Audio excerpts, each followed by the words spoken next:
Para pensar el problema es Michel Foucault. Según dicen algunas estadísticas, es el filósofo más citado mundialmente en el ámbito de las ciencias humanas. Vaya uno a creer en las estadísticas, pero en todo caso está en el top 10, ¿no? Incluso hace unos años salió una investigación que era el autor más leído en la CIA. Supongo que era en relación con esto del poder o cosas por el estilo. Foucault es de 1926 a 1984, para que ustedes se ubiquen.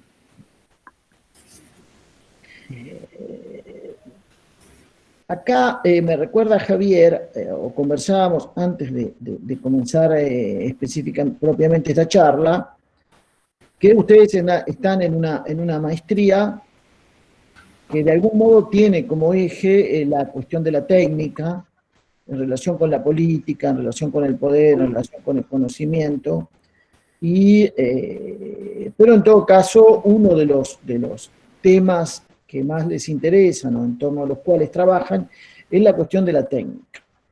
Y quiero decir algo antes de ir a esa presentación un poco general de Foucault, porque nos va a servir para orientar un poco todo lo que sigue. Yo creo que uno podría decir, sin forzar demasiado las cosas, que Foucault es un filósofo de la técnica. Y que en definitiva, la cuestión del poder en Foucault es abordada desde el punto de vista de las técnicas. Y que esta filosofía de la técnica, y del poder como técnica, desde una perspectiva Foucaultiana, esa matriz de pensamiento Foucaultiana en torno a la técnica, el poder, como ustedes quieran, en gran medida se opone a otra de las grandes matrices teóricas en torno a la cuestión de la técnica, que es el pensamiento de Heidegger. Ustedes saben que Heidegger,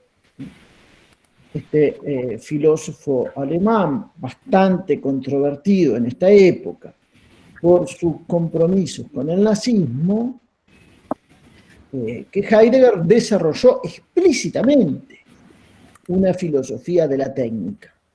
En el caso de Foucault no hay un libro que se llame así, filosofía de la técnica. La técnica, la cuestión de la técnica uno la puede claramente encontrar en sus escritos, como voy a tratar de mostrar, o al menos de dar algunas sugerencias, pero no es que hay un libro específico. En cambio, Heidegger insistió mucho en la cuestión de la técnica, etc. Pero estas matrices, o sea, si uno parte de esta idea, de que tanto Foucault como Heidegger son dos filósofos de la técnica, es el primer punto que me gustaría presentarles para discutir eventualmente después, o en todo caso establecer un punto de abordaje. Si uno establece como primer punto eso, el segundo punto necesariamente es decir que la filosofía de la técnica en Foucault y en Heidegger en gran medida se oponen. ¿En qué sentido? Bueno, que para Heidegger la técnica es fundamentalmente un instrumento de objetivación. O sea, lo que a Heidegger le interesa es la relación técnica-objeto, vinculando la noción de técnica con, e insisto acá con la formulación, con una razón instrumental. ¿En qué insisto? Insisto en el singular. Una razón instrumental. En el destino de la tradición occidental, según Heidegger, la razón, e insisto en el singular, se convierte en razón instrumental. ¿Qué quiere decir esto? Fundamentalmente una racionalidad que se ocupa de arbitrar los medios, de pensar la relación entre medios y objetivos. Pero es la razón la razón occidental se convierte en una razón instrumental, el mundo técnico, como producción de objetos, no solo en relación con lo que nosotros, desde un pensamiento, digamos, desde un sentido común, como ustedes quieran, sentido común no es la mejor definición, con lo que uno normalmente podría entender como objetos, es decir, cosas inertes, si oponemos objeto y persona, ¿no? Sino también cómo esa racionalidad instrumental objetiviza lo que nosotros llamamos persona. Pero en todo caso, la cuestión de la técnica en Heidegger está abordada en relación con las formas de objetivación. En cambio, en Foucault, sin que la cuestión de la objetivación esté dejada de lado, la relación fundamental que le interesa a Foucault es la relación técnica-subjetivación. Es decir, cómo las técnicas producen formas de subjetivación, no tanto formas de objetivación. No la excluye, pero la problemática fundamental es cómo se constituyen formas de subjetivación. Por eso, la cuestión de la técnica en Foucault es totalmente política. O, si uno quiere tomar otro concepto, sobre el que yo después voy a volver, la cuestión de la técnica está en relación con esta categoría más amplia incluso que la categoría de política, que es la categoría de gobierno o de gubernamentalidad. Para que esto quede claro, hago algunas precisiones. La primera es esta, que en Foucault las técnicas las técnicas no están en relación con la razón instrumental, sino con racionalidades múltiples. Y acá el plural es muy importante. No hay un proceso de la razón, sino múltiples racionalidades, que no responden a una forma, a un único destino, ni proceden del mismo modo, ni se deducen unas de otras, se vinculan, sí, pero no se identifican y no comparten un destino teórico inevitable, como sucede más o menos en Heidegger. Y la segunda precisión concierne esta idea de gobierno o de gubernamentalidad. Si ustedes, bueno, no sé si acá está la gente de letras, ¿no? Si hay alguno de letras, de lenguas clásicas sobre todo, ¿no? Pero nos sirve un poco la historia de los términos para pensar un problema. El término gobierno viene de un verbo griego que es el verbo kybernao. Es la misma raíz que tiene la palabra cibernética. Desde el punto de vista etimológico, cibernética y gubernamentalidad son primos hermanos. Pero kybernao en griego significa navegar. Y remite a esta gran metáfora política de Occidente, que gobernar es como conducir un barco. Es una metáfora que recurre todo el pensamiento occidental, inmortalizada por Cicerón, pero que ustedes pueden encontrar en los autores clásicos, en Platón, en Aristóteles, y en la tradición latina, como les digo, inmortalizada por Cicerón, donde la idea es más o menos esta, que lo que se gobierna es como un barco, que el timón son las leyes, y que el timonel es el gobernante. Es una gran metáfora, ¿no? que recuerdo. Pero este es el punto que ahora me interesa subrayar. En esta idea de gobierno, como una actividad en términos más estrictamente Foucaultianos, de conducir conductas, porque gobernar es esto, conducir conductas, así muy ampliamente, esa idea de gobierno incluye dos ideas, que son la política y la ética. Para saber de qué estamos hablando. Entendiendo por política el gobierno de los otros y entendiendo por ética el gobierno de uno mismo. En un momento las técnicas de gobierno de los otros y las técnicas de gobierno de uno mismo confluyen en un punto que Foucault finalmente denomina gubernamentalidad. Me extendí un poco en esta nota para tratar de ubicar lo que voy a decir en el contexto de esta maestría. Espero haber sido claro. Recapitulo algunos puntos, así puedo seguir. Podemos pensar entonces a Foucault como un filósofo de la técnica, como una filosofía de la técnica opuesta al otro paradigma que remite al pensamiento de Heidegger. En el caso de Foucault, la técnica lo que le interesa a Foucault son las técnicas de subjetivación, la relación técnica-subjetividad o subjetivación. En el caso de Heidegger, sobre todo la técnica como instrumento de objetivación. En el caso de Foucault, está en juego una racionalidad, están en juego varias racionalidades instrumentales en plural. En el caso de Heidegger está en juego la razón occidental, esa famosa razón occidental, que tanto sueño le ha quitado a los pensadores alemanes. Pero en Foucault esto es plural y no tiene ningún sentido ni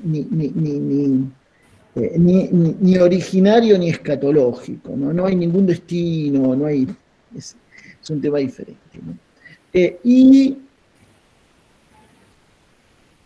técnica, entonces, racionalidades, producción de subjetividades o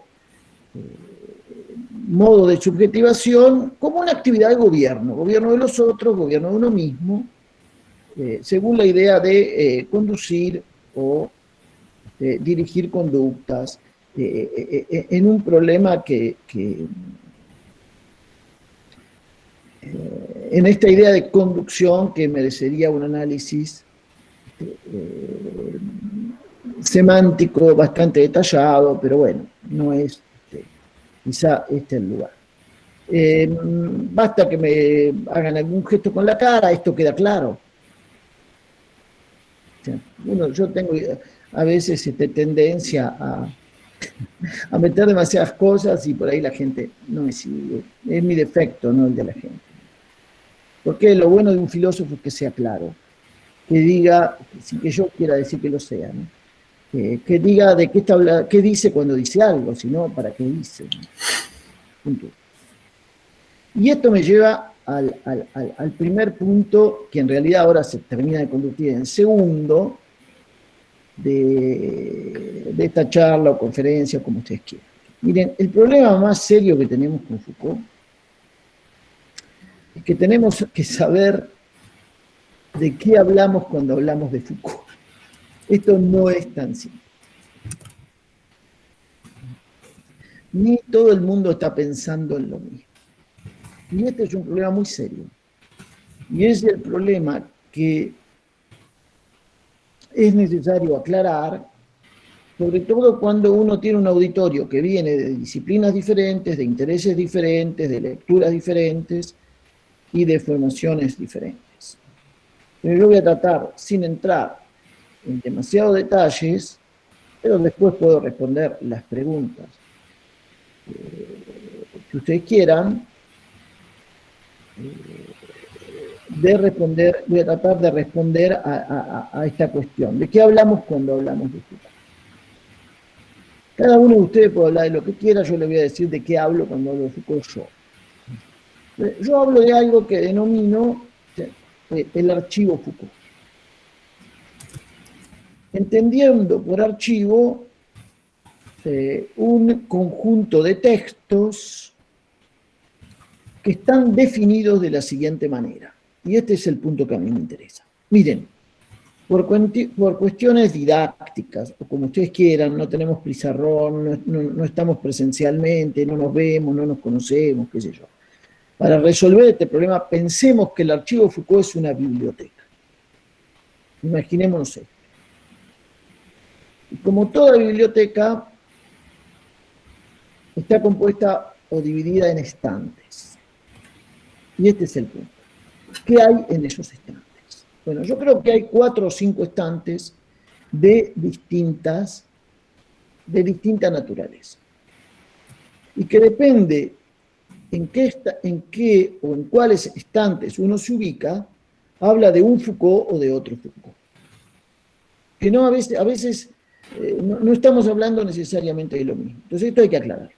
Pensemos este archivo Foucault como una biblioteca y una serie de estantes. El primer estante, si ustedes quieren, el Foucault histórico,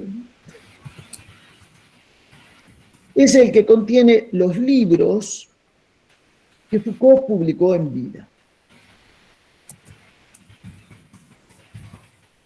Cada uno de estos términos hay que sopesarlo. Libros publicados en vida.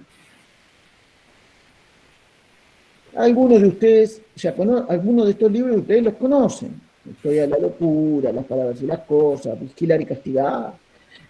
Pero bueno, si uno es más estricto, tenemos enfermedad mental y personalidad, historia de la locura, enfermedad mental y psicología, nacimiento de la clínica, Raymond Roussel, las palabras y las cosas, la arqueología del saber, el orden del discurso, vigilar y castigar, la voluntad de saber, el uso de los placeres y la inquietud de sí. Eso si uno toma el estante libros de Foucault publicados en vida en francés. Ahora, si uno arma ese estante en español, tiene otro resultado. Y acá hay un problema.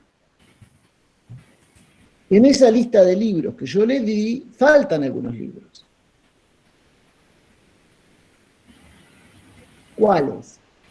Bueno, hay un libro que existe en español y que no existe en francés. Y que, sin embargo, marcó profundamente la lectura, la recepción latinoamericana de Foucault, que es Microfísica del Poder, por ejemplo. En francés no existe esos libros. Yo sé que ustedes van al kiosco, hay una edición de difusión de una tal editorial D'Agostini, que es un autor importante, van a la página de créditos y remite a una obra original que se llamaría Microphysique du Pouvoir. Miren, eso no existe. Completamente imaginario. Por citar un caso, para que vean que esto es un problema serio, ¿no? Sin embargo, Microfísica del Poder marcó profundamente la lectura latinoamericana de Foucault. O sea, hay 2 libros que marcaron profundamente la lectura latinoamericana de Foucault en el siglo XX, que son Microfísica del Poder y Vigilar y Castigar. Vigilar y Castigar, porque aparece en el 75, rápidamente es traducido y se lee en el contexto de las dictaduras latinoamericanas. Entonces, se imaginan esto, ¿no?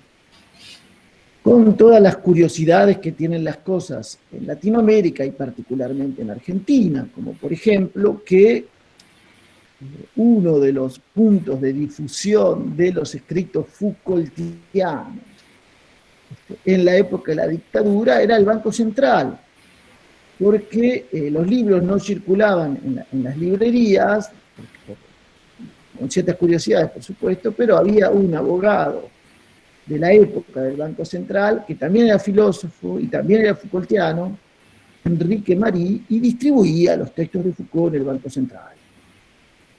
Es una de las funciones que ha tenido el Banco Central. Y también en el famoso diario de Macera, recomendaban como lectura para el verano Voluntad de Saber, el tomo B. La historia de la recepción es así, pero no me quiero ir en muchos detalles de esto, que es otra historia interesantísima. Pero ven, en el archivo Foucault, yo estoy pensando en el archivo Foucault en francés, el primer estante son libros publicados en vida. Y ese estante en francés y en español no coincide. ¿Qué hay en el segundo estante? En el segundo estante, en francés, hay una compilación, que son más o menos algo más de 3.000 páginas, originariamente en 4 volúmenes, que se llama Dichos y Escritos, y que es publicada por primera vez en 1994, es decir, 10 años después de la muerte de Foucault. ¿Qué es Dichos y Escritos? Bueno, es una compilación de textos breves publicados en vida de Foucault. Pero no son libros, son textos breves. Conferencias, artículos, manifiestos, intervenciones. El único asistente que Foucault tuvo realmente durante su actividad en el Colegio de Francia, que es, porque vive todavía, François Ebal, tuvo esta idea interesantísima en la época: compilar todo eso que circulaba en revistas, qué sé yo, en orden cronológico y publicarlo. No son inéditos de ninguna manera, porque todos esos textos ya circulaban, pero circulaban, a partir de dichos escritos, circulan ordenados cronológicamente y de manera fácilmente accesible. Miren, yo me doctoré hace casi 30 años. Cuando yo hice mi tesis de doctorado, no existía Dichos y Escritos.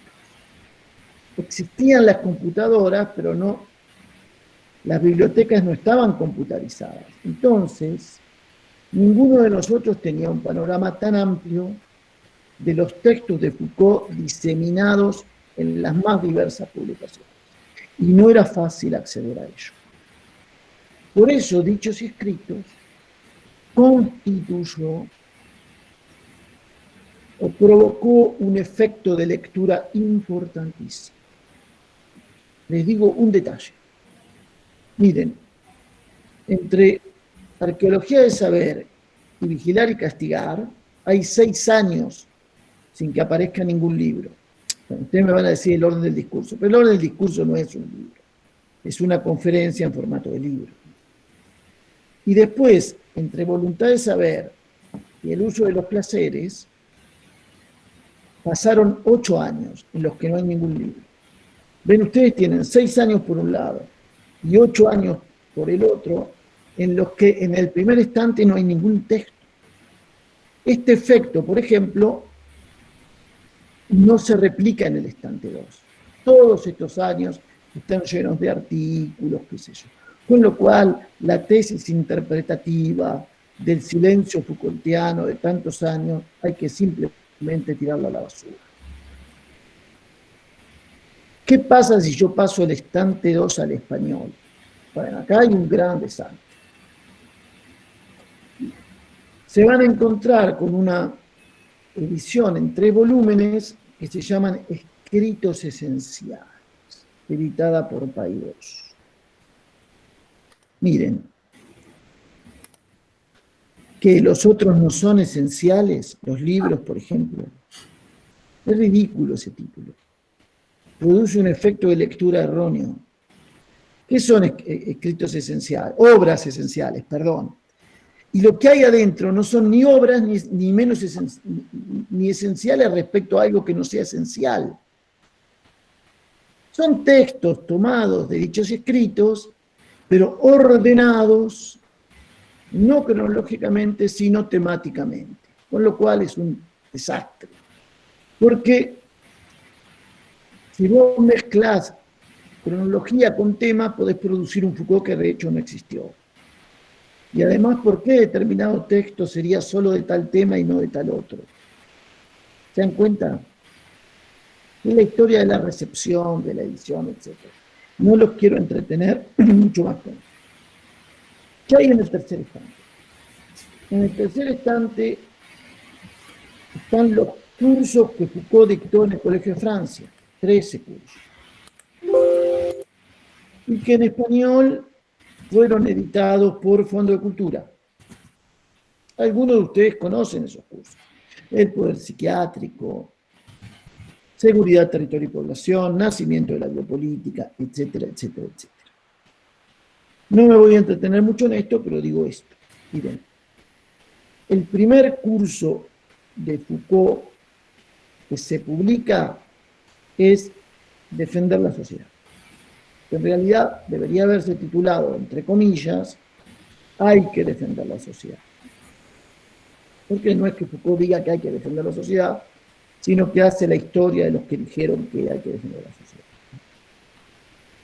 Bueno, ese primer curso aparece en 1997. Foucault ya había muerto hacía 13 años. Tampoco es el primer curso que Foucault dictó, es el curso de 1976. Ahora ven, 1997 es 2 años después de 1995. Ustedes me dirían chocolate por la noticia. Pero 1995 es la fecha de la primera edición del célebre texto de este filósofo italiano, Giorgio Agamben, que es Homo Sacer. Entonces, ven, la edición de los cursos de Foucault es posterior al Homo Sacer de Agamben. Entonces, ¿cuánto conocía Agamben de los cursos de Foucault? Y de alguna manera, entiéndame lo que quiero decir, Foucault es de alguna manera posterior a Agamben. O los cursos de Foucault son posteriores a la edición de Homo Sacer, con todos los efectos de lectura. ¿Qué tenemos en el cuarto estante? Bueno, tenemos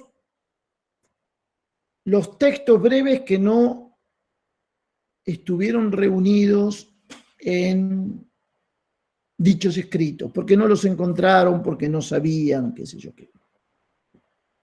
Y otros cursos que Foucault no dictó en el Colegio de Francia, sino en otras universidades, en Estados Unidos, por ejemplo, Discurso y Verdad en la Grecia Antigua, o en Bélgica, Obrar mal, decir la verdad, etcétera, etcétera, etcétera. Esto está en vías de publicación. ¿Qué tenemos en el quinto estante? Bueno, libros de Foucault que Foucault no editó en vida. Por ejemplo, el célebre tomo 4 de la Historia de la Sexualidad, que aparece publicado por primera vez recién en el 2018, o sea, hace poco. Un año antes de la pandemia, digamos. 2 años antes de la pandemia. O sea, muy cercano a nosotros. ¿Qué tenemos en el sexto estante? Bueno, una cantidad de inéditos que reunidos suman algo así como unas 37.000 páginas. Entre ellas, una serie de cuadernos, 29 para ser exactos, que constituyen una especie de diario intelectual de Foucault. Esto es, donde Foucault registró sus lecturas desde la época de Historia de la Locura, que es 1961, hasta su muerte. Y dejó constancia de qué le había impresionado, qué tomaba, qué dejaba, qué criticaba, qué asumía, etcétera, etcétera, etcétera. Entonces, ¿entienden por qué la pregunta de qué hablamos cuando hablamos de Foucault es una pregunta legítima y remite a una respuesta bastante complicada? ¿Por qué Foucault es un territorio todavía no completamente definido y bastante inexplorado? Piensen ustedes qué se va a producir o qué efectos teóricos se producirán con la publicación del diario intelectual de Foucault. Bueno, este sería mi primer punto que después fue el segundo. O sea, el primero era Foucault como filósofo de la técnica, el segundo es de qué hablo cuando hablo con Foucault, cuando hablo de Foucault, o si ustedes quieren el archivo Foucault. Y vamos dirigiéndonos más específicamente a un punto concreto, pero todo esto es muy importante para poder entender lo que digo después. Un tercer punto que yo le pondría contextos históricos.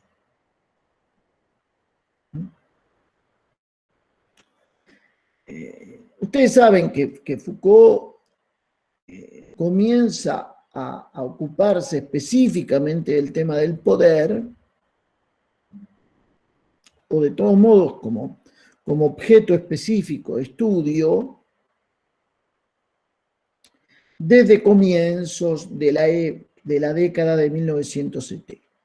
O si ustedes quieren, desde el final de Arqueología del Saber, del 69, el orden del discurso aparece publicado en el 71, pero en realidad es una conferencia del 2 de diciembre de 1970, ¿no? De esa época.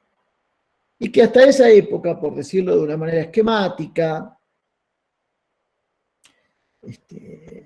que se puede matizar, pero que de todos modos refleja algo que es así. La preocupación de Foucault estaba centrada más bien en el análisis de los discursos.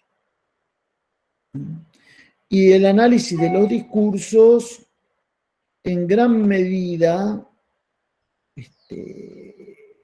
independiente de del discurso como un universo más o menos cerrado. Más cerrado en las palabras y las cosas, menos cerrado en arqueología del saber, pero de todos modos cerrado, más o menos cerrado. Más monolítico en palabras y las cosas, menos monolítico en arqueología del saber, pero la preocupación por el poder o por esto que también se podría denominar prácticas no discursivas, no dominaba el análisis Foucaultiano. Este direccionamiento que toma forma en los trabajos de Foucault, en el archivo Foucault, a partir de inicios de 1970, responde al menos a dos grandes razones. La primera es una razón interna al discurso Foucaultiano. Y no es un problema menor. Es que las palabras y las cosas, por ejemplo, es un análisis descriptivo, pero no explicativo. Foucault se da cuenta de ese límite. ¿Qué quiero decir con esto? En las palabras y las cosas, Foucault me dice que hay distintas epistemes y las describe, pero no me dice por qué. Hay distintas, pero ¿por qué? Eso no lo explica. Dice, bueno, esto lo veremos más adelante, en una obra,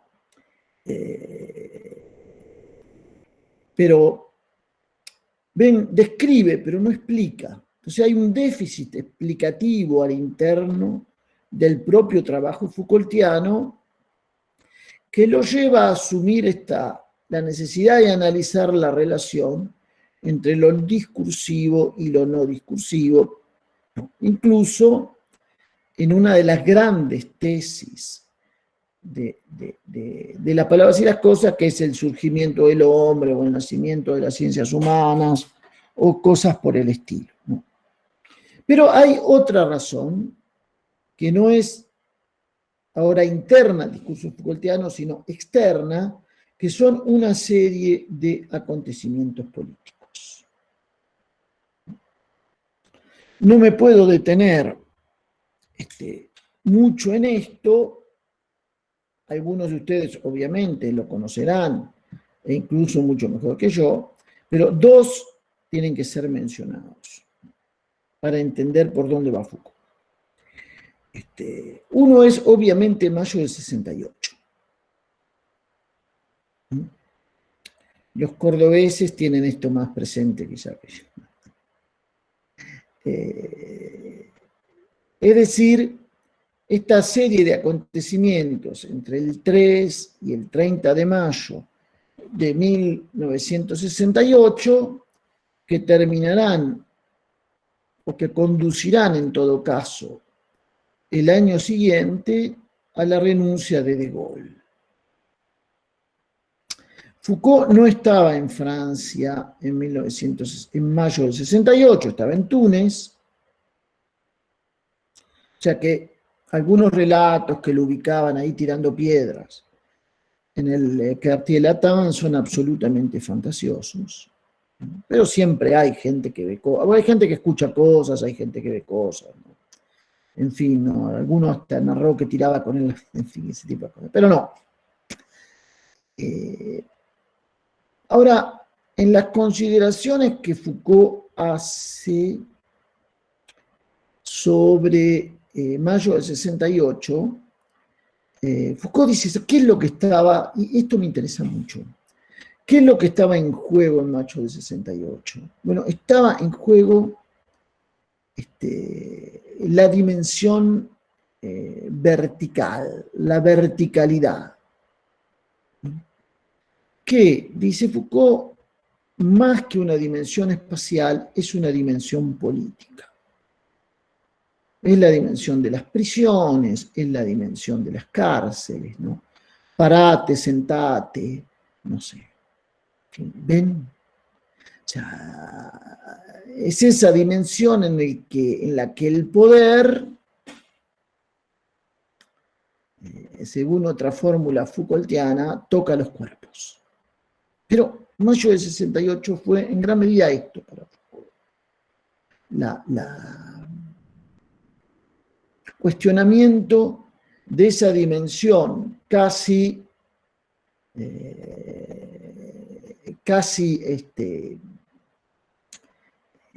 que se daba casi por evidente,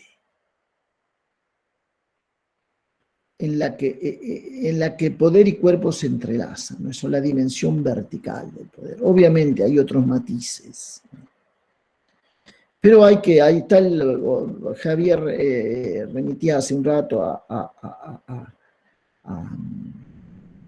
Philippe Artier. Philippe publicó hace unos años, en el 18, ¿no? O en el 2008, yo ya no me acuerdo, no, 2008, un texto sobre Foucault y el 68, con otros autores, es muy bueno, vale la pena verlo, ¿no? En fin. De esa experiencia del 68 y de lo que trajo la reforma del Código Penal, que llevó a la detención de muchas personas y que condujo a Foucault y otros amigos a fundar esto que fue el GIP, el Grupo de Información sobre las Prisiones, ¿no? Entonces, ahí tenemos un eje histórico en el que obviamente yo no me puedo detener, pero después si ustedes quieren pueden preguntar. Y hay otro eje que es absolutamente fundamental, frecuentemente ignorado por los Foucaultianos. Ahí estoy leyendo un poco el chat, que me distraen, pero no importa, ¿no? Y apuntan un poco para ese lado, ¿no? Que es lo que fue en Francia la experiencia de lo que se llamó la unión de la gauche, es decir, la unión de la izquierda, que como todas las uniones de la izquierda termina siendo la desunión de la izquierda. ¿Qué fue esta experiencia? Miren, es fundamental entender esto para leer la cuestión política en Foucault, la cuestión del poder en Foucault.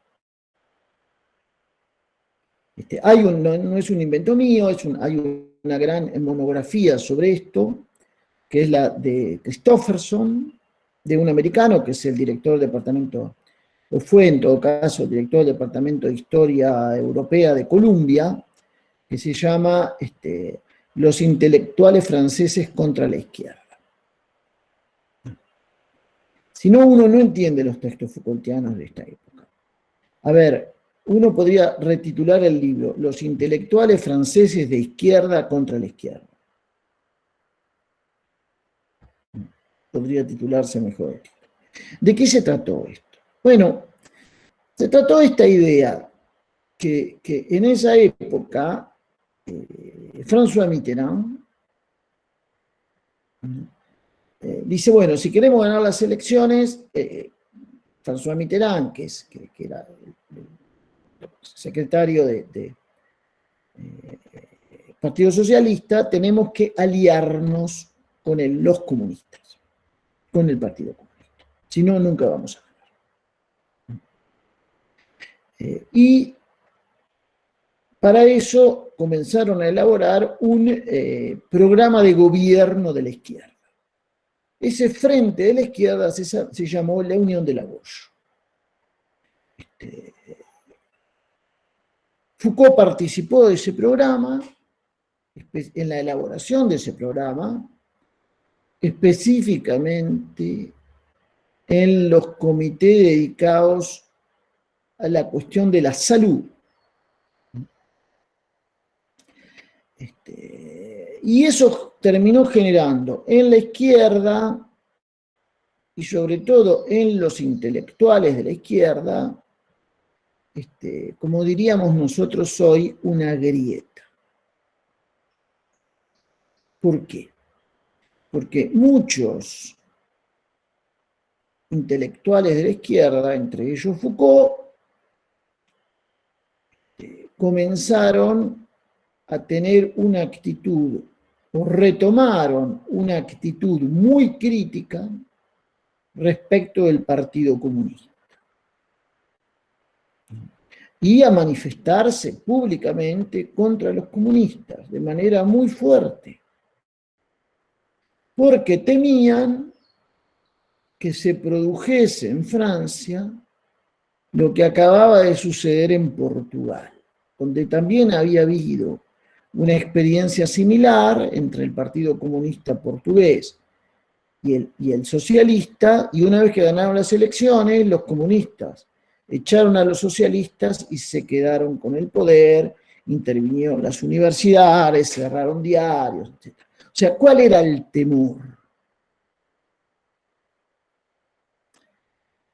Que Francia se convirtiese en un país gobernado por los comunistas, que el Partido Comunista se hiciese con el poder. En esta época tiene lugar la publicación del célebre texto de Soren Ibsen, Archipiélago Gulag.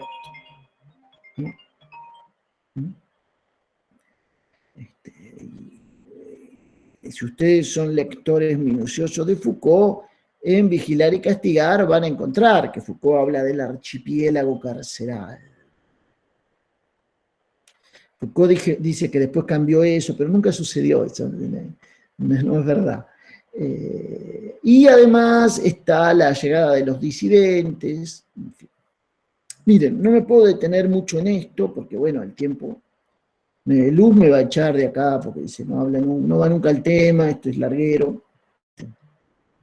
Remito al texto de Christopherson, y a un texto magnífico, poco leído, pero que es breve y resume muy bien la cuestión, que es un texto de Michel Rocard. Foucault era un rocardiano, muy cercano a Michel Rocard, un texto de una intervención de Michel Rocard que está publicada, que se llama Las dos culturas de la izquierda. Les recomiendo al que quiera abordar este tema con mayor detenimiento. Entonces tenemos mayo del 68, con todo lo que eso produjo, y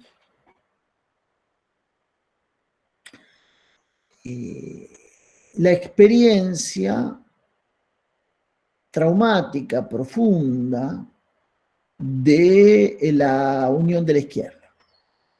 Y esa fractura en el seno del Partido Socialista entre mitterrandianos y rocardianos. Todavía Francia vive en parte de esto, porque hay una serie de filósofos muy comprometidos con la política que surgieron de estas dos experiencias, ¿no? Que eran antiguamente maoístas y después terminaron siendo sarkozistas. En todos lados se cuecen habas. En fin. Pero bueno, en ese contexto, muy ligado a ese contexto, también para responder a los problemas internos de su propio pensamiento, y acá voy al cuarto punto de mi exposición, Foucault desarrolla lo que puede llamarse no una filosofía del poder, sino más bien una analítica del poder. ¿Por qué? Porque la cuestión fundamental, ¿por qué no una filosofía del poder? Porque si la filosofía, la pregunta fundamental de la filosofía es ¿qué es algo? Foucault no se pregunta qué es el poder, sino cómo funciona. Hay una analítica del poder, más que una filosofía del poder. O, si ustedes quieren, retomando el título de una conferencia de Foucault en Tokio, hay una filosofía analítica del poder. Una analítica del poder o una filosofía analítica del poder. Me quiere mostrar cómo el poder funciona. En esa analítica del poder, que está en los libros publicados en vida, está fundamentalmente en Vigilar y Castigar y Voluntad de Saber, que es el tomo 1 de Historia de la Sexualidad. En los cursos, bueno, hay varios cursos. La sociedad punitiva, lecciones sobre voluntad de saber, y obviamente defender la sociedad, seguridad, territorio y población, nacimiento de la biopolítica, en fin. Y después todos los otros estantes siempre van a encontrar acá. Bueno, ahí hay una serie de hipótesis acerca del poder que Foucault descarta. La primera es que las categorías apropiadas para pensar el poder son inclusión-exclusión. Foucault no considera que el análisis del poder se puede hacer en términos de exclusión e inclusión. Algo que nosotros podríamos llamar la hipótesis Lévi-Strauss, ¿no? Por Lévi-Strauss, que divide las sociedades entre antropofágicas y vomitivas. Porque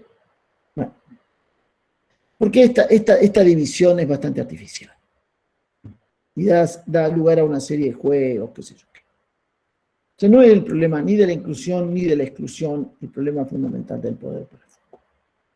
Después hay otra posición respecto de la cual Foucault es muy crítico, que es la que podemos llamar la hipótesis Hobbes, por Thomas Hobbes. Este filósofo del siglo XVII, cuyo texto de referencia fundamental, todavía una especie de Biblia de la filosofía política, es el Leviatán, y que consiste en pensar el poder en términos fundamentalmente jurídicos, institucionales, jurídicos, del Estado, qué sé yo.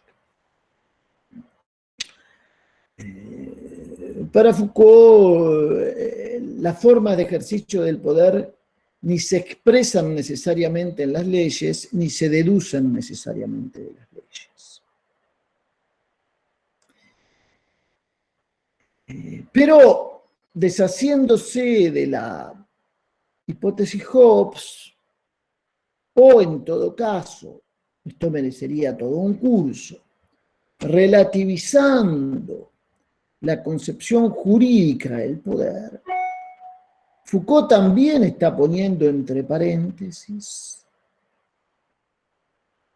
una lectura bastante extendida de la modernidad, que circula por la cabeza de todos nosotros, o de nuestra formación, etc. Que consiste esquemáticamente en esto, en pensar que la modernidad en gran medida se identifica con el surgimiento del individuo y los derechos individuales. Esa lectura de la modernidad que tiene como que remite a la historia del derecho. Y a la que Foucault va a oponer otra lectura que no tiene que ver con la historia del derecho, sino que tiene que ver con la historia de la medicina. Foucault hay una lectura médica de la modernidad, que hoy, con la pandemia, se nos revela particularmente certera. Voy a tratar de explicar después por qué. Y ustedes saben, lo que le interesa a Foucault, por ejemplo, en una célebre conferencia de 1974 en Río de Janeiro, es el nacimiento de la medicina social. En este sentido, la historia del derecho y la historia de la medicina se oponen. No, es cierto que el derecho medieval era fundamentalmente un derecho corporativo, donde los derechos pertenecían a determinadas comunidades o asociaciones más que a los individuos, y que con la modernidad hay una teoría y una formación y un fortalecimiento de los derechos individuales. De hecho, todos nosotros pertenecemos a una de estas grandes asociaciones, de estas figuras corporativas del derecho medieval que se llama universidad. Era un sujeto colectivo de derecho, fundamentalmente. Ahora, ¿qué ocurre en la historia de la medicina? Sucede más bien lo contrario. Lo que surge con la modernidad no es la medicina individual, que ya existía en el medioevo y antes, sino la medicina social. Hay una lectura de la modernidad que toma como eje no el derecho, sino la medicina, que también, sin que necesariamente, a veces como causa y a veces como efecto, conlleva a que el poder no puede ser, el funcionamiento del poder no puede ser descrito en términos jurídicos. Otra hipótesis acerca del poder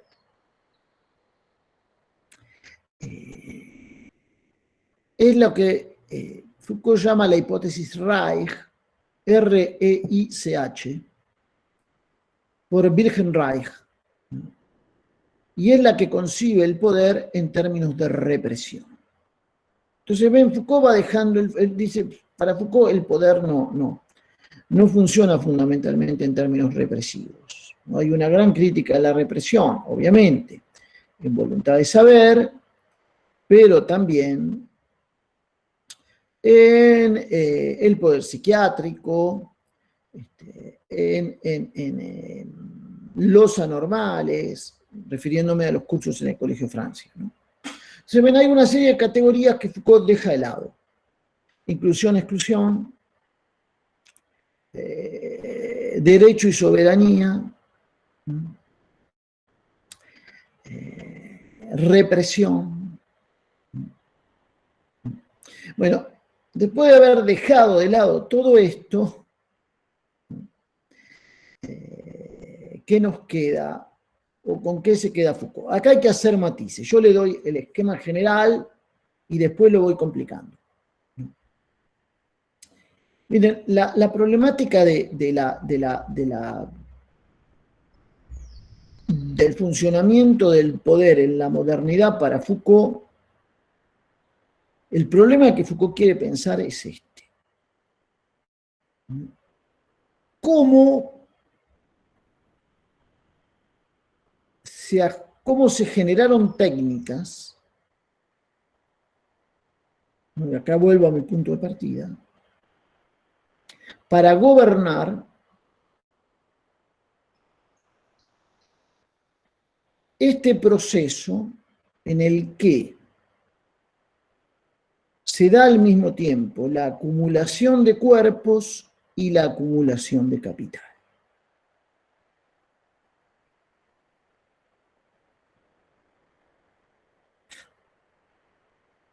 Dicho esto en otros términos, ¿cómo gobierno una ciudad?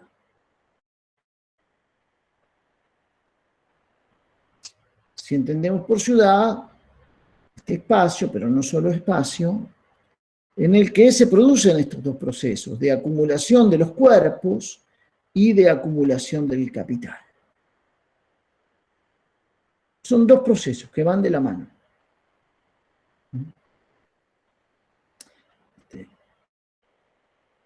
Abro un paréntesis curioso para suscitar un poco de curiosidad y también para relajarnos un poco.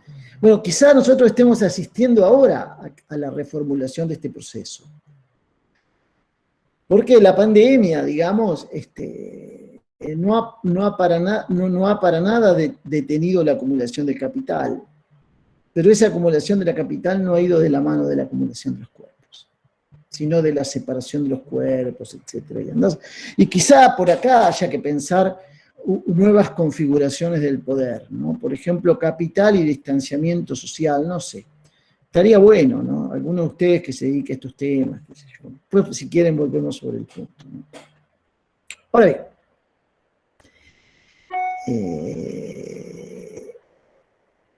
eso requirió técnicas que lleven a gobernar los individuos y las poblaciones. Y a vincular las técnicas de gobierno de los individuos con las técnicas de gobierno de las poblaciones. Para el conjunto de técnicas de gobierno de los individuos, para el conjunto de técnicas modernas de gobierno de los individuos, Foucault utiliza el término disciplina.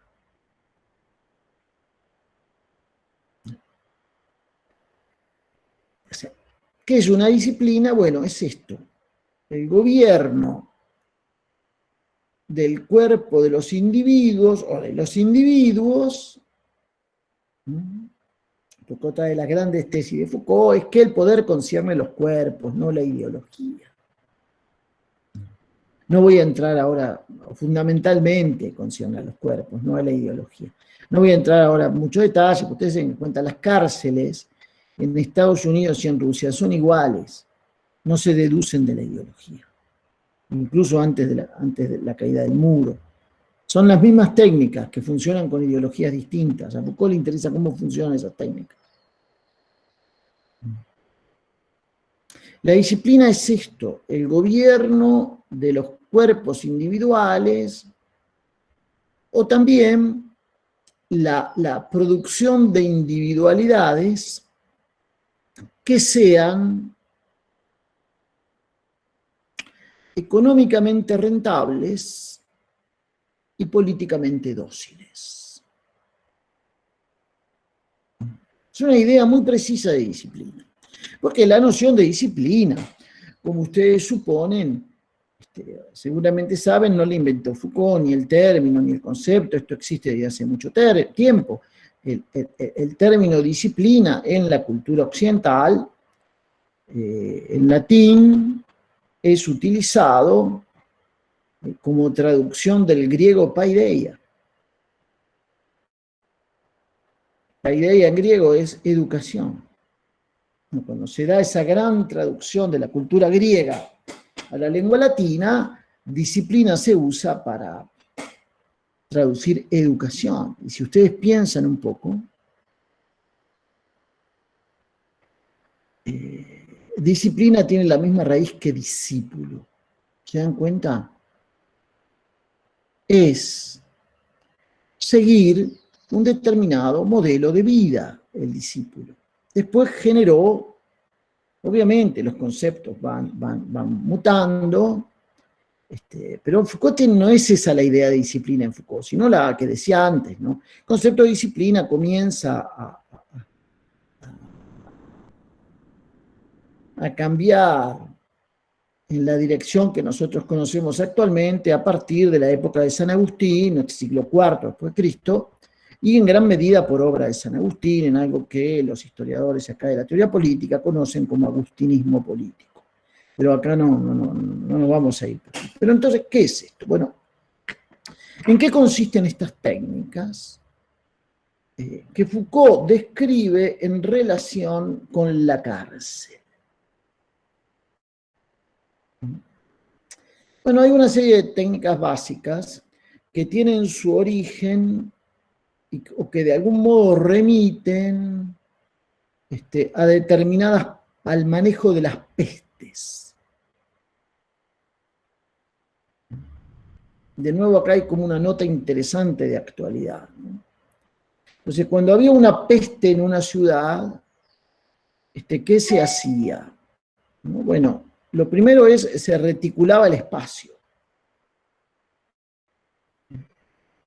Después se distribuían los cuerpos, los individuos en ese espacio reticulado, cada individuo en su espacio, cada alumno en su pupitre, cada enfermo en su cama, digamos, otros modelos de cada empleado en su escritorio. En fin, ¿no? Después se generaban mecanismos de observación, después se generaban mecanismos para centralizar esa información, ¿no? En otros contextos, uno de los grandes instrumentos de esto fue la invención de la historia clínica, que al menos en la cultura francesa remite a este filósofo Cabanis. Pero en un determinado momento, en relación con esta técnica, comenzaron a generarse mucha información acerca de los individuos. Después está lo más exquisito de las técnicas disciplinarias, que es el examen. Esto es la combinación de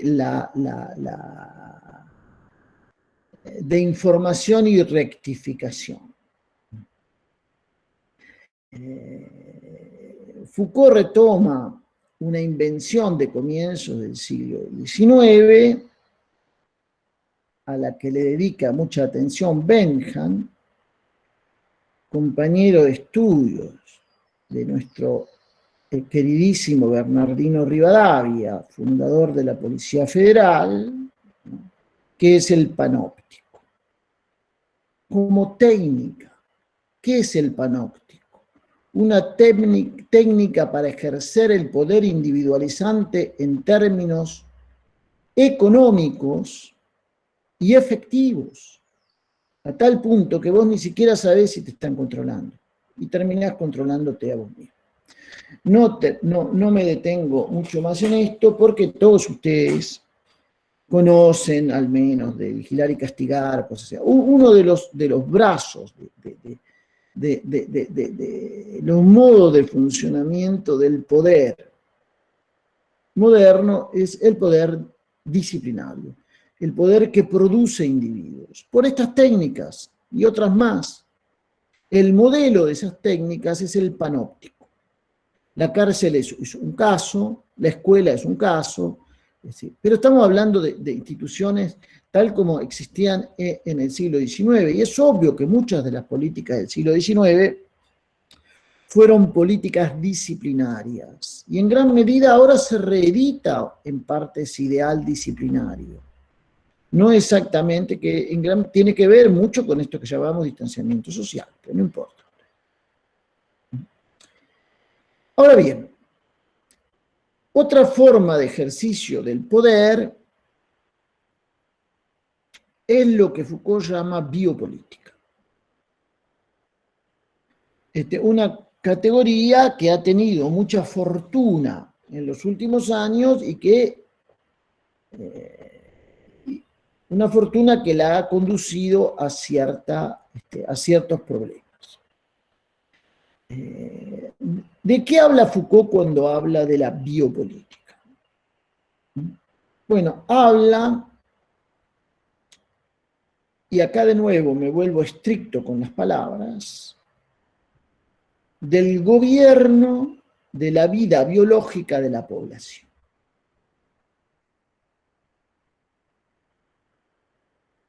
¿Ven este fenómeno de acumulación de cuerpos? Y que también tiene que ver con ciertas experiencias de manejo de las pestes, particularmente de la viruela. ¿Cómo manejar esto?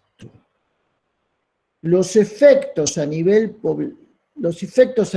biológico que se producen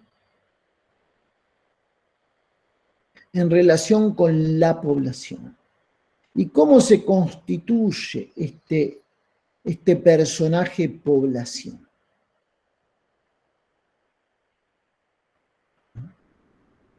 Son fenómenos agregados, son fenómenos de masa,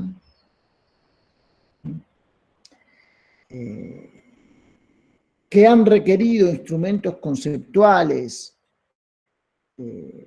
bastante novedosos. La disciplina retomó una serie de técnicas que existían en el monacato cristiano. Las reelaboró, pero existían en gran parte muchas de esas técnicas. Pero la biopolítica requirió nuevas técnicas. Y nuevas técnicas conceptuales. Quizá la más importante de esas es la estadística.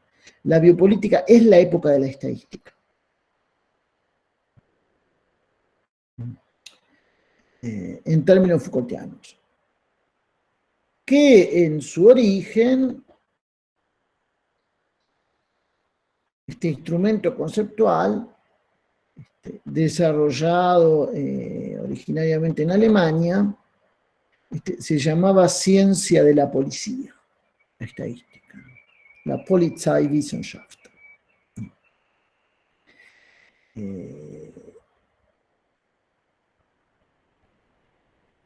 ¿Cuál es el objetivo de la biopolítica? Bueno, es potenciar y mejorar la vida para que sea políticamente más dócil, para que sea económicamente más rentable. La biopolítica en Foucault, y acá subrayo, es una política de vida, no de muerte.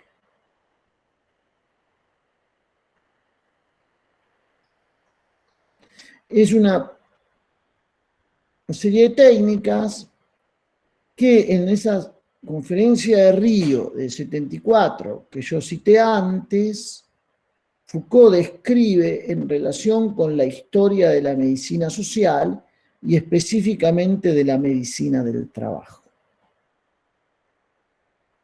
Pero ven, biopolítica es política de vida.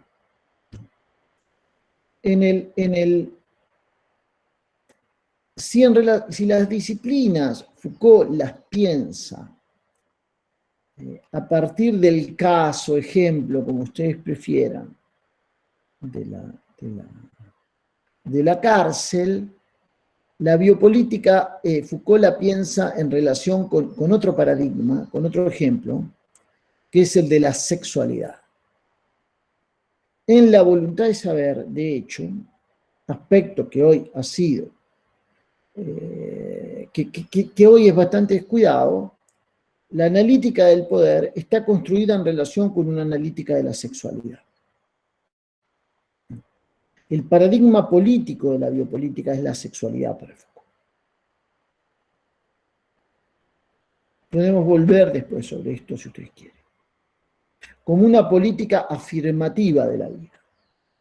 Afirmativa no hay que tomarlo en términos éticos o morales, sino potenciamiento de la vida, mejoramiento de la vida. Lo cual conllevó a una serie de derechos que antes no existían: derecho a la salud, derecho, no sé, a todo ese tipo de cosas, ¿no? En Voluntad de Saber, en la parte final de la Voluntad de Saber, Foucault dice que una de las condiciones que hicieron posible la biopolítica moderna es el hecho de que las pandemias se convirtieron en endemias. Algo que sucedió hacia finales del siglo XVIII, en la época de la Revolución Francesa. ¿Qué quiere decir esto? Bueno, que las pestes se volvieron políticamente manejables. Y uno podría decir, en gran medida, que uno de los elementos fundamentales de la noción de biopolítica es la transformación de las pandemias en endemias, cosa que hoy comienza a entrar de nuevo en la actualidad y en el ámbito de la problemática, porque a lo que nos enfrentamos es a la disolución de una biopolítica, a la necesidad de otra biopolítica en términos Foucaultianos, y en el entretanto, en una reactivación del modelo disciplinario. Hasta tanto podamos reformular, insisto, en términos Foucaultianos, las posibilidades de una biopolítica. Ahora bien, estos dos elementos, las disciplinas y la biopolítica, son las dos ramas de lo que Foucault denomina el biopoder. O, diciendo de otra manera, el biopoder, el modo en que se gobiernan los cuerpos en la modernidad, el conjunto de técnicas con las que se gobiernan los cuerpos en la modernidad se divide en gobierno del cuerpo individual, disciplinas, y gobierno del cuerpo social, biopolítica. Ambas se cruzan en el problema de la sexualidad.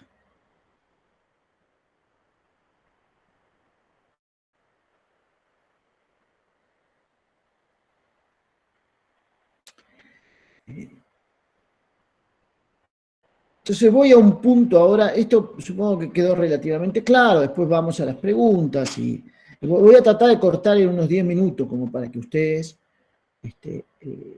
puedan preguntar, porque supongo que alguna pregunta tendrán, ¿no? O no, si no me pregunto yo mismo, pero bueno. Un sexto punto, creo, no sé. Bueno, miren, sobre biopolítica, obviamente, en los libros publicados en vida, el único libro que se ocupa de biopolítica es Voluntad de Saber. Y no hay muchas páginas, hay 6, 7 páginas. La palabra aparecerá 10 veces. Las referencias sobre biopolítica están más desarrolladas en los cursos. Defender la sociedad, seguridad, territorio y población, y nacimiento de la biopolítica. Si uno toma este conjunto de estos textos,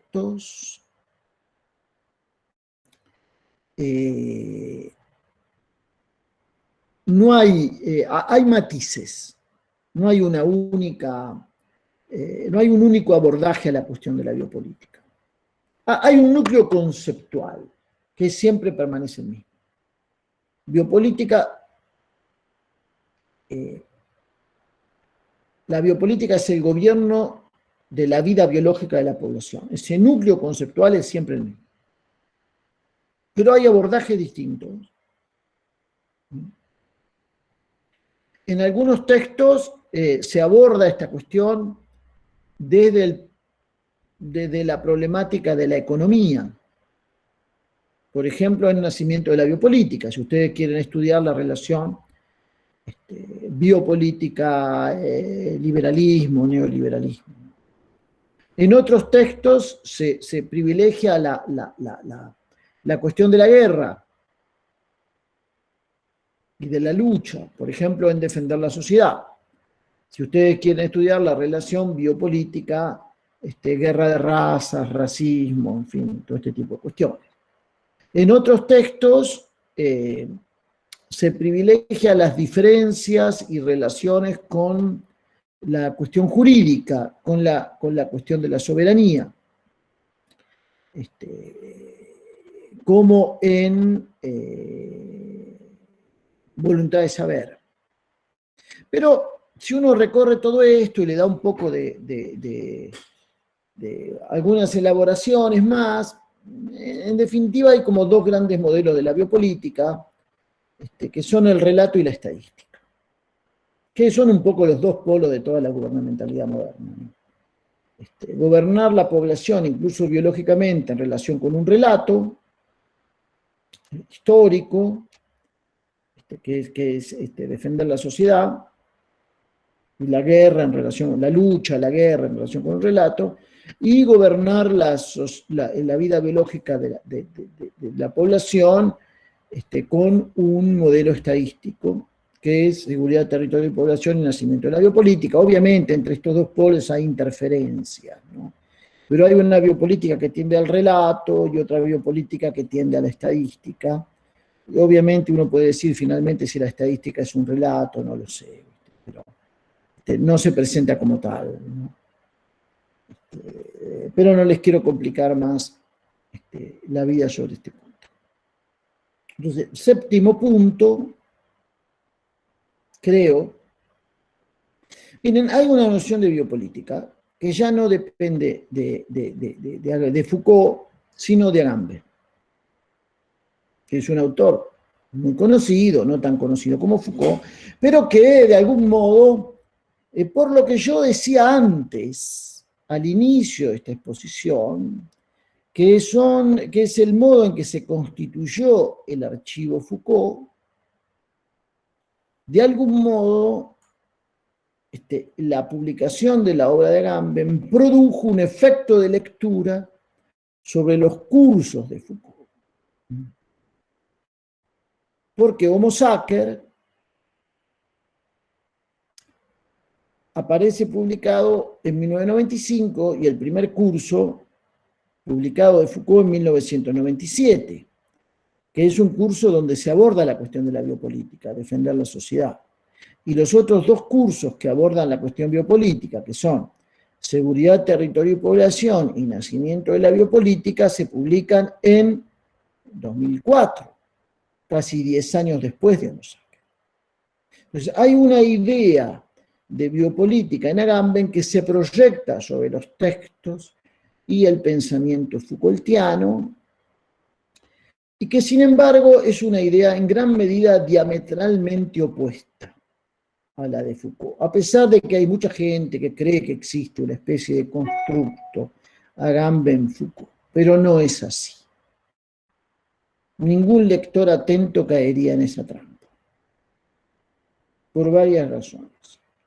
Primero, que en Agamben la idea de biopolítica es fundamentalmente negativa, no positiva. Porque para Agamben la biopolítica concierne fundamentalmente o de manera definitoria la posibilidad de castigar con la muerte.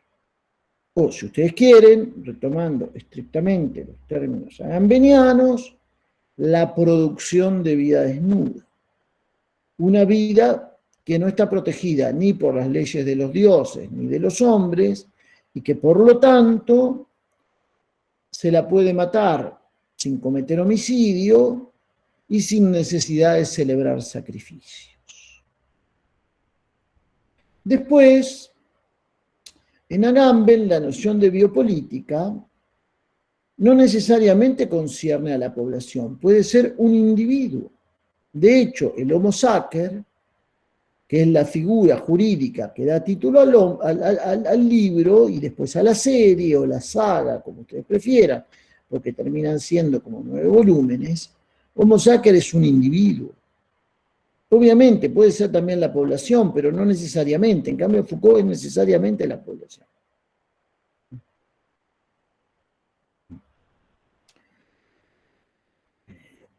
En la introducción de Homo Sacer, Agamben cita un texto de Foucault que le daría razón para alinearse en su interpretación de Foucault. Un texto que según Agamben estaría en la página 719 del tomo 3 de Dichos y Escritos, que según nuestro archivo Foucault estaría en el segundo estante, lo que hablamos al inicio. Ese texto no existe. No existe en la página 719, no existe en el tercer volumen, y no existe en ninguno de los otros 4 volúmenes, y no existe en ninguno de los otros textos de Foucault publicados en lengua original, al menos hasta ahora.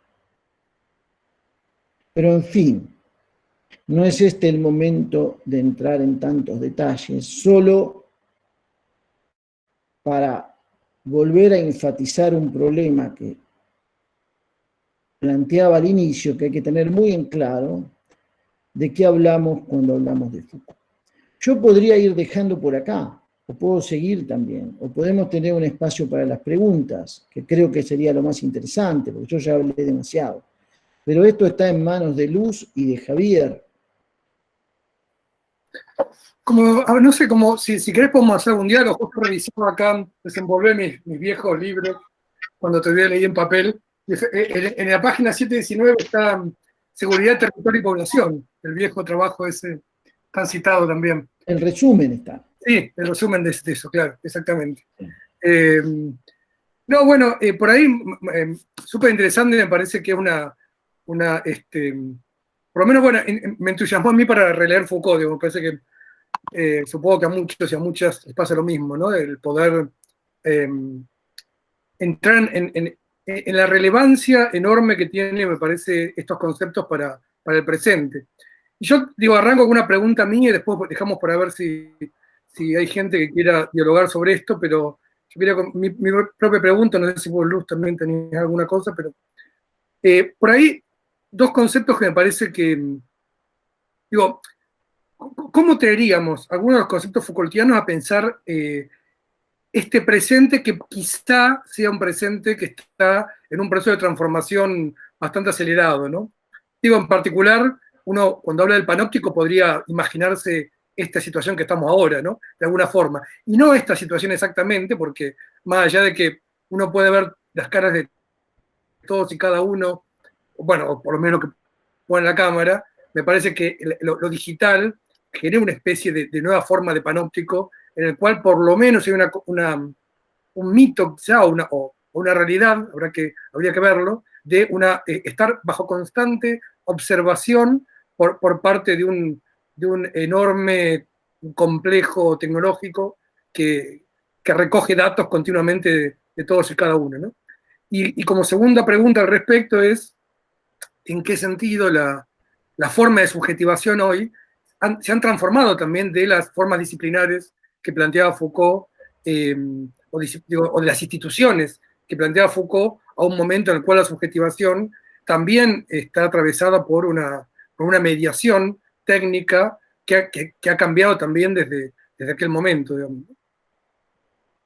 Sí, No sé son varias preguntas, ¿no? Miren.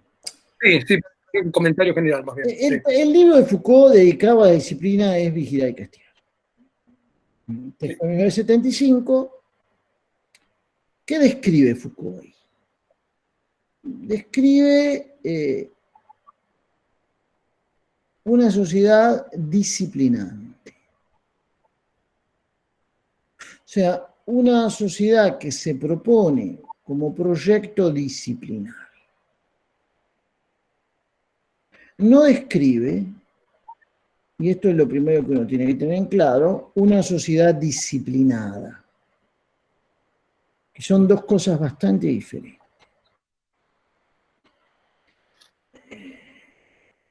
Una cosa es que se lo proponga, otra cosa es que lo logre.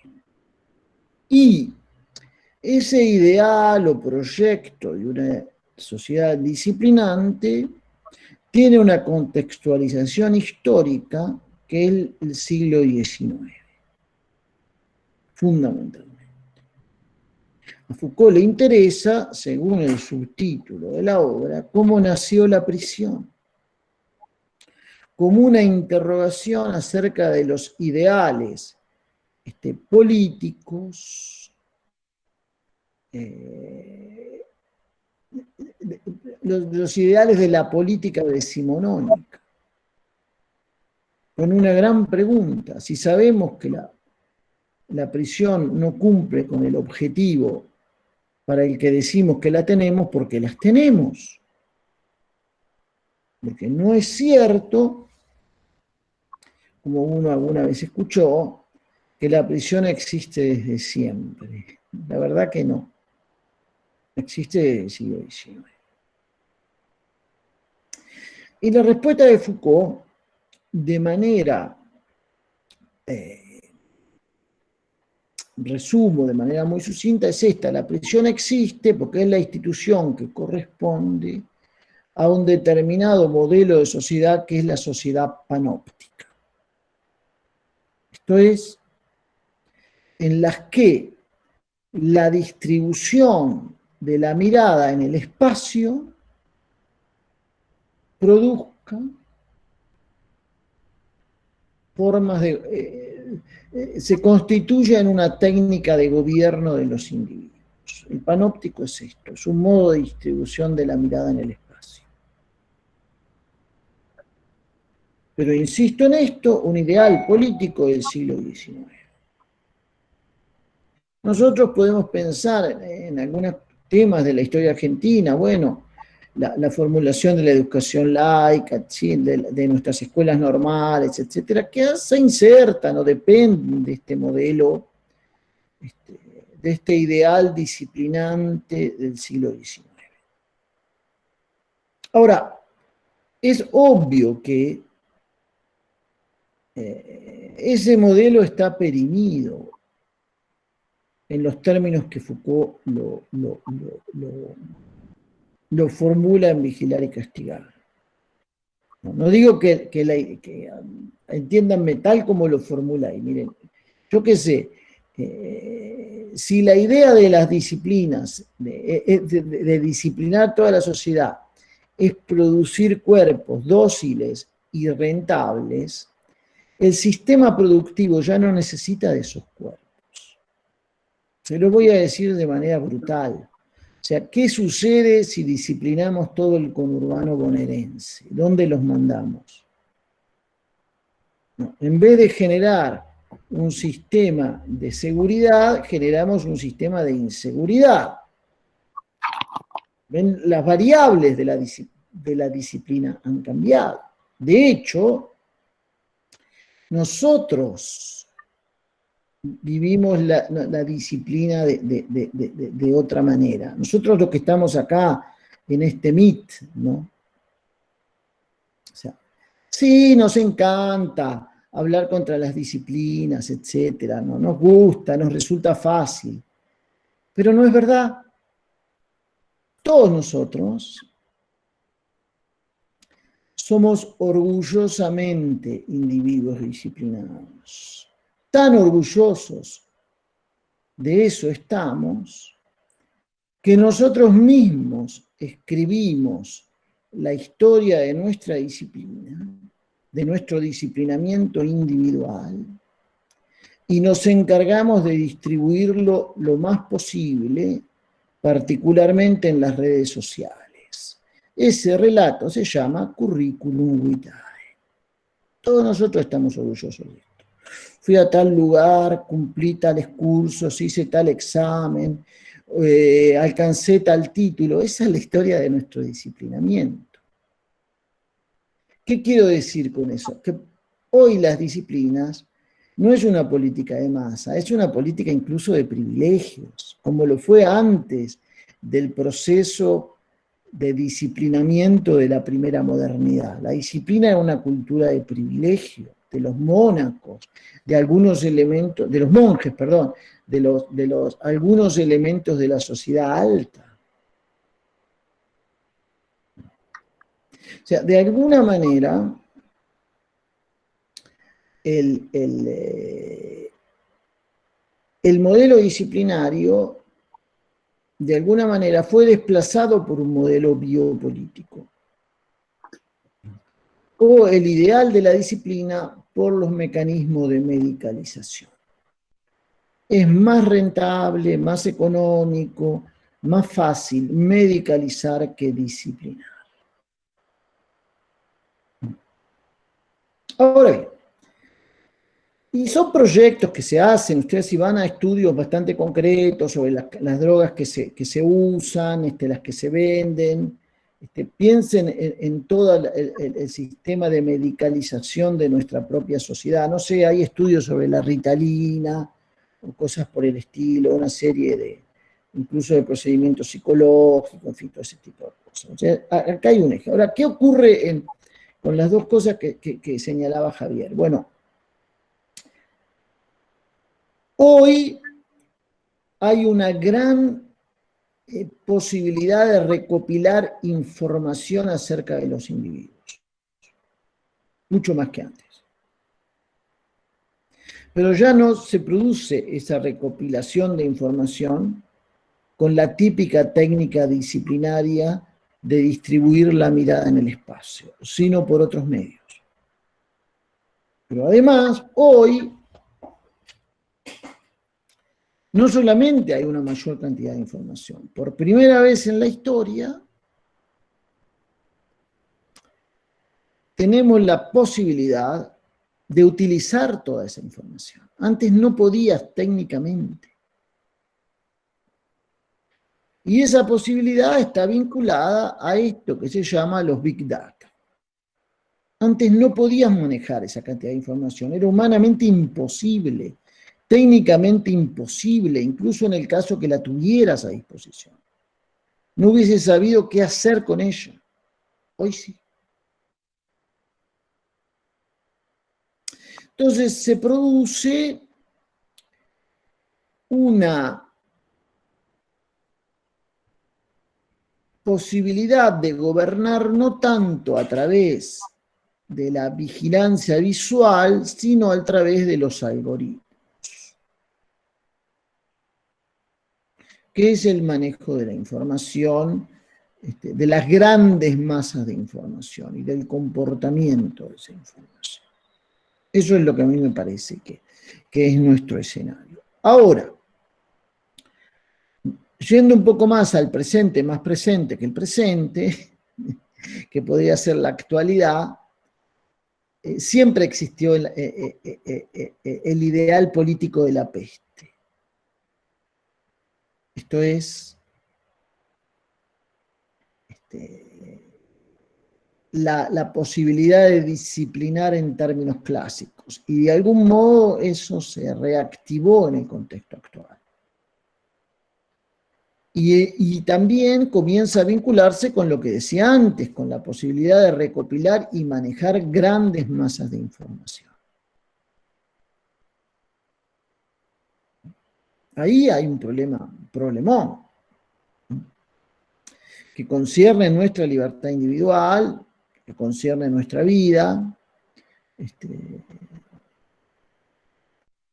y uno de los grandes problemas, o sea,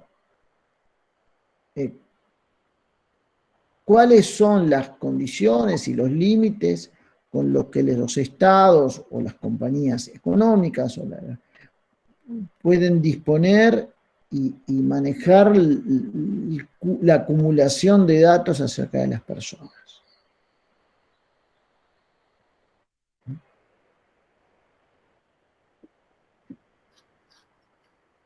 Ese es un problema serio. Pero no me parece que tenga... si queremos utilizar la imagen del panoptismo, bueno, podemos retomar el concepto, pero no es estrictamente panoptismo. No, tal cual, exactamente, no es el panóptico, es otra cosa. Sí. De todos modos, es solo una impresión de la relevancia que todo el pensamiento de Foucault tiene para ser ayornado a pensar, o tiene muchas claves para pensar muchas de las dificultades que son realmente de un cambio de siglo, me parece, ¿no?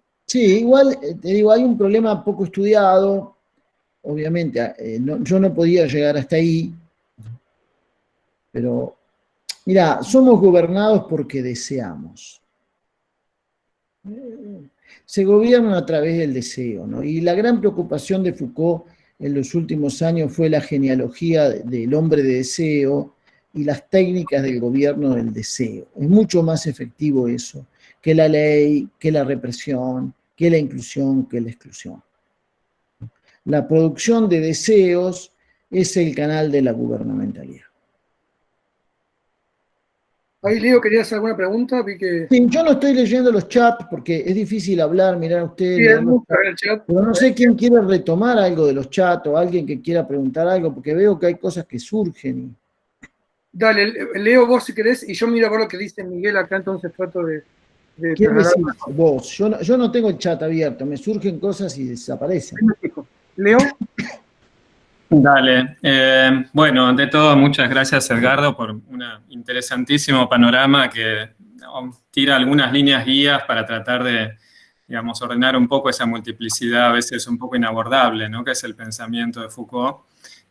Así que realmente muy, muy interesante. Yo quería pedirte quizás un poquito de ampliación en un punto que personalmente no conocía y que me llamó mucho la atención. Y que me parece, por otra parte, si lo estoy entendiendo bien, que tiene una particular relevancia y vigencia en estos tiempos que estamos viviendo, que son estos dos polos de la biopolítica que mencionabas, como el relato y la estadística, ¿no? Porque justamente pareciera en estos momentos que hay una especie de diálogo de besugos, digamos, de discusión de sordos, que está teniendo lugar entre dos partes que hablan lenguajes radicalmente diferentes, ¿no? Algunos que van justamente con los números o con los, digamos, los hechos científicos, entre comillas, y otros que responden con historias, ¿no? Con historias que tienen una dimensión más afectiva, que tienen que ver con cosas tales como la libertad o con, qué sé yo, diversas historias acerca de teorías conspirativas, y no pareciera que hubiera capacidad de entenderse o de escucharse entre ambas partes. Me parece que es parte de un problema más general que en este momento sale a la superficie, emerge y se hace evidente, ¿no? De gente que sigue hablando el lenguaje de una racionalidad, en todo caso cada vez más pasada de moda o cada vez más puesta en cuestión, y un universo cada vez más numeroso de gente que constituye sus verdades a partir de vínculos afectivos, identificaciones, figuras de autoridad, en fin, fenómenos carismáticos que ya no tienen nada que hacer con esa vieja, vetusta, deteriorada racionalidad moderna, ¿no? Y entonces me preguntaba si es aplicable estos dos polos de los que vos hablabas, como para pensar esta especie de brecha de escala universal, digamos, ¿no? Que se está manifestando ahora en el mundo en distintos modos, en distintos contextos, en distintos planos, ¿no? Sí, mira, primero subrayo un punto preliminar, que es esto. En Foucault no existe la razón, existen racionalidades, es un concepto plural, y esto es muy importante. Es una de las grandes diferencias que hay entre el pensamiento Foucaultiano, digamos, y la tradición alemana. Si vos pensás, por ejemplo, Habermas, o incluso Adorno o Horkheimer, en Foucault no hay un proceso a la razón, ni a favor ni en contra, sino análisis de racionalidades múltiples. Eso es central, porque si no todo Foucault se volvería en un punto contradictorio. Es la objeción que le hace Habermas. Bueno, pero usted critica la razón con la razón. Entonces, ¿qué razón tiene? Y Foucault dice, mire, no existe la razón, existen racionalidades distintas que pueden entrar en conflicto. ¿O no? Pero es muy importante que en Foucault no es un concepto compacto, no existe algo así como la racionalidad moderna única, como destino. No existe eso. Foucault no se sirve en términos explicativos de lo que se conoce en definitiva como el paradigma de la secularización, que domina en gran manera la tradición alemana y que hace dificulta frecuentemente la comprensión que existe en la cultura alemana de la obra de Foucault. Me refiero a Habermas, fundamentalmente, pero no solo. Entonces ese punto hay que tenerlo muy claro. Lo otro, yo me remito a eso. Mira, hay dos textos que si vos tomás Defender la sociedad, que es un curso, sobre todo la lección del 17 de marzo de 1976, es un conjunto de lecciones, donde se aborda la cuestión de la biopolítica de manera bastante desarrollada. Bueno, ¿cuál es la problemática de ese curso?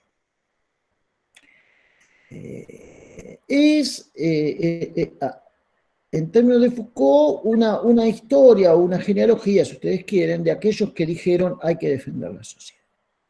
Y que termina siendo, en gran medida, un análisis del modo en que se construyó la historiografía clásica francesa, o el relato histórico nacional de los franceses, en torno a esta noción de raza, pueblo, población, etc.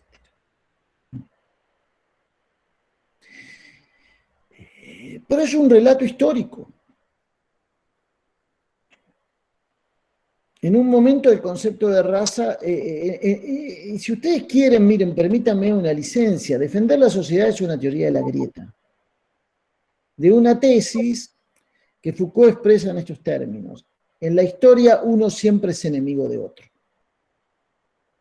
Siempre.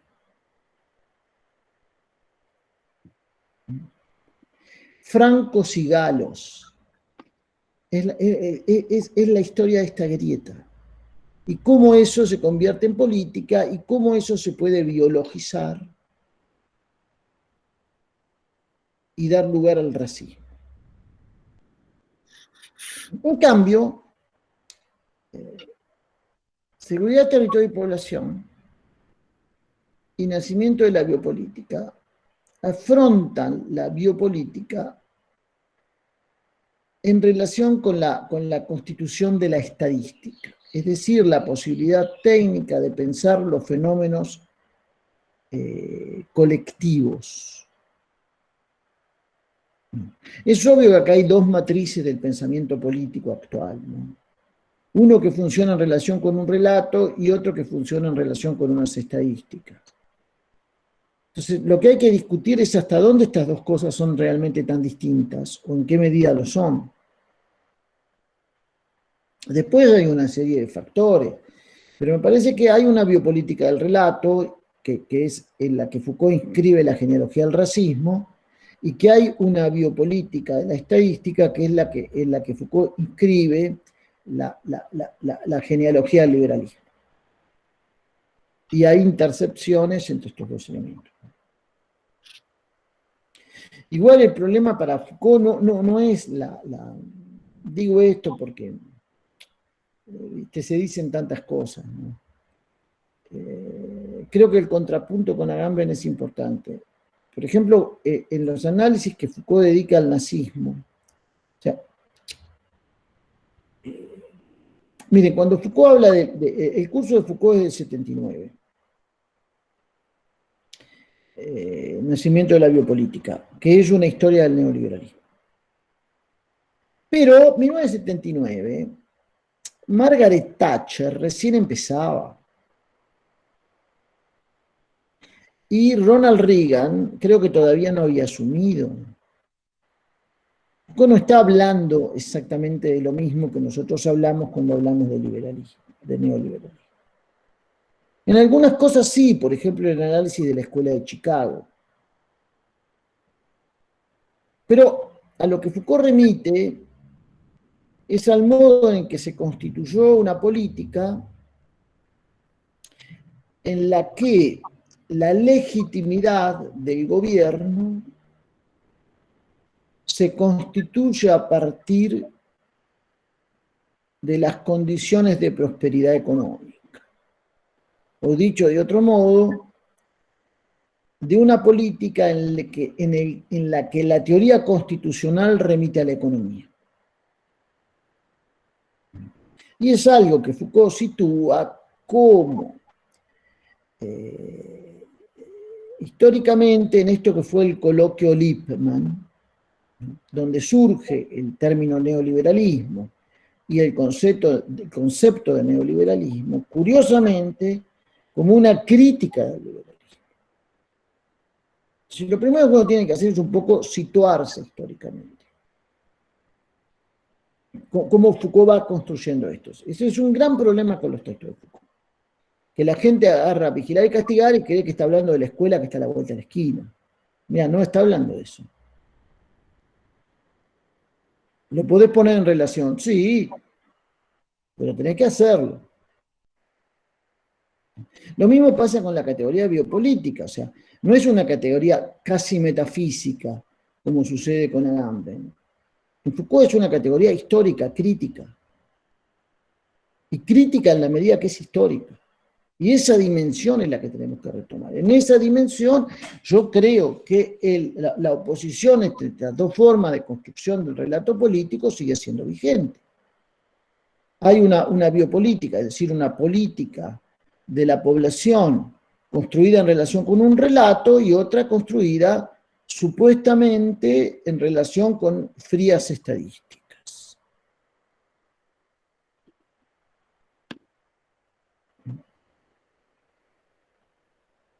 Bueno, gente, no sé, hay un montón de preguntas, pero cada una de las preguntas que han hecho requiere un curso completo. Por ejemplo, yo no estoy apurado, ¿eh? No, pero son las 5 ya, y en un ratito tiene que... Es cierto, es cierto. Está Manolo también, ese es el problema. Y además... No es un problema, es una solución, supongo. Es una solución. Y son preguntas que realmente, por ejemplo, ¿cuál es el método de Foucault? Digamos, bueno, hay 3 libros para eso, por lo menos, o sea, no da. Pero bueno, me parece que el interés es tal, y aparte creo que en nuestra maestría no hemos tenido todavía ningún curso específico, y como bien decía Edgardo, y yo suscribo, Foucault es sobre todo un filósofo de la técnica, y con una lectura de la idea de técnica muy singular y muy relevante. Así que creo que ahí está saludando Manolo. Manolo está saludando, sí. Está acá adentro ya. Dile que ya me voy, Manolo, no te preocupes. Así que... No quiero que te vayas. Acá está. Ahí está Manolo. Así que, bueno, o sea que me parece que muy interesantes las preguntas, pero efectivamente no se pueden responder ni siquiera quizá en un curso entero, digamos, ¿no? Por ejemplo, el método de Foucault, que fue de las preguntas, o cómo considera la ciencia Foucault. Bien. Termino con esto, ¿viste? Dale, la idea de que exista un método en la filosofía o en las ciencias humanas es mentira. Si no, todos seríamos Foucault y todos seríamos inteligentes, ¿no? Hay modos de hacer cosas, pero no existe eso, ¿viste? Cuando vos escribís los proyectos de investigación y metodología, inventás. Sí, no. Copias una cantidad de cosas que sabes que no vas a hacer eso. Sí, tal cual. Así pero que... bueno, seguimos mintiendo. Sí, por ahí, supongo que cuando habla de método, se preguntan cómo hizo para escribir lo que escribió, digamos. Pero bueno. Y el tema, lo mismo pasa con Agamben. ¿Cuál es el secreto? Vos tenés que encontrar el caso que sirve como modelo. El problema es ese. Ese no es el método, pero ese es el problema. Entonces, por ejemplo, en Agamben el caso del Homo sacer, y eso le sirve como modelo del poder. En Foucault en un momento es la cárcel, pero en otro momento es la sexualidad. ¿No? Y el lugar que ocupa en Agamben el Homo sacer, en Foucault lo ocupa la sexualidad en realidad. Cosa que es bastante descuidada. Sí, tal cual. Pero el método es ese, no hay otro. ¿Cómo llegás a eso? Y bueno, por el único sistema que existe desde hace años, que es acumulación, lees, y en un momento con tanta masa crítica algo se te va a ocurrir, excepto que seas muy tonto. Que también puede ocurrir. Claramente. Bueno, gente, no sé, agradecerle a Edgardo realmente este recorrido y esta mirada sobre Foucault que siempre nos interpela. No al pedo es como dijo, el filósofo más leído.